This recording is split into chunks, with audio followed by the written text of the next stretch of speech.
Hello and welcome to the 19th episode of Business Litigation TV. This is the internet's most passionate show about business litigation. I'm a New York Business Litigation Attorney, and if you have any questions, you can email me at jesse@jdelaw.nyc. So today I want to take a step back and explain the first thing you need for a lawsuit. It's called standing. Okay? Without standing, you don't have a lawsuit. What does standing mean? Standing means that you have a connection to the lawsuit that you're trying to bring. So, for example, you are the owner of a company, okay? And you're doing business. You made a contract with Company A. What you're going to do is you're going to build houses for Company A. And person B ends up buying a house from Company A that you built. Now, for some reason, they don't like the house, they don't like the way it was constructed, whatever, they think something was wrong. What they want to do then is sue. For whatever reason, they bring a lawsuit against you for building the house wrong, and their theory is on a breach of contract, okay? And so they're trying to sue you for breach of contract. Okay, problem is, they were not either party to that contract, okay? They don't have standing to sue on that contract, which means their case would be dismissed, I have trouble with that word, immediately. Okay?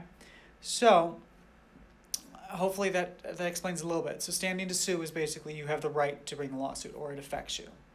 Another example is I had someone call me up. They wanted to bring a lawsuit to take someone off the board of a company. I was like, okay, great, we can do that. Until they said they're not actually involved with that company. They just don't want that person on the board of Company X. I had to explain to that person, well, you're not a member of that corporation. You're not an officer. You're not a director. There's no standing for you to bring that lawsuit. And then that person was like, well, I want to make sure they never practice, I think it was dentistry, ever again in the United States.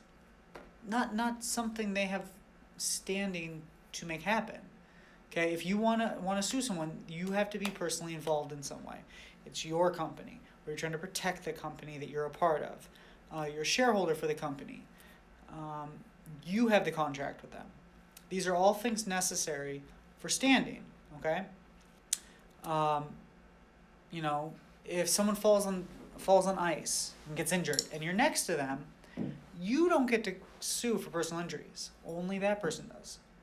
So while this is a very basic element of a lawsuit, it does get litigated. There are people who have sued that don't have standing. So a question of standing always has to be answered when you're bringing a lawsuit. Are you personally involved? Does this affect you? In what way? Basic questions an attorney should ask in their own way that affects your lawsuit. Without it, you don't have a lawsuit. Okay? So I hope that explains standing. Side note, standing is different from what's called a capacity to sue.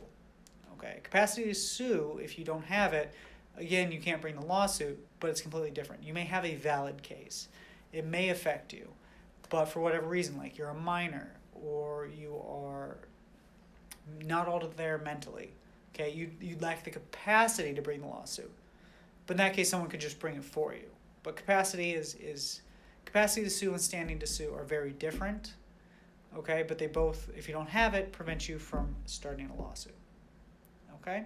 I hope this is somewhat helpful, and if you have any questions, again, you can email me at jesse@jdelaw.nyc. And until next time, take care.